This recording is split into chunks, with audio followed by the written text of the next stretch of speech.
And continuing with the business news now, we head over to Mike Eppel in the 680 newsroom talking about some major changes to Bombardier that are on the rise right now.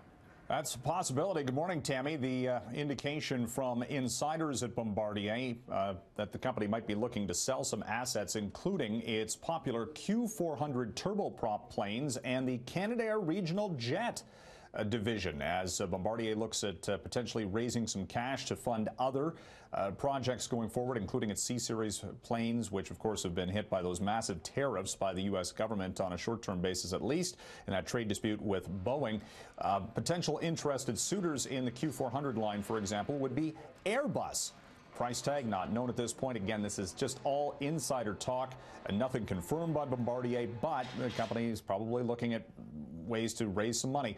It recently lost out on a bid to merge its rail operations with one of its European competitors, so change likely coming to Bombardier at some point.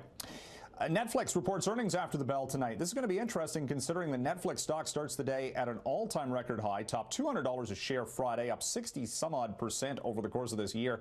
And the big question for Netflix, as per usual, when we look at the quarterly earnings, what are the subscriber numbers, specifically after some recent price hikes that Netflix brought in to pay for? Well, they say they are putting more of this back into original programming. Of course, they've got new programming initiatives here in the Canadian market as well. So a lot riding on these earnings, and the stock at a record pre-market above $201 per share.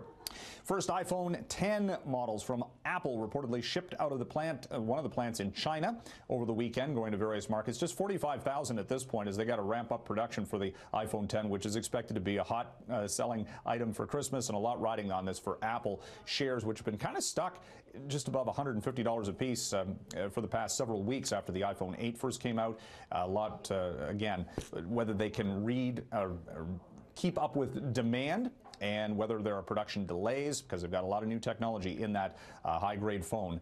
So, analysts are optimistic, as they always are, but again, Apple still has to actually perform to match those expectations.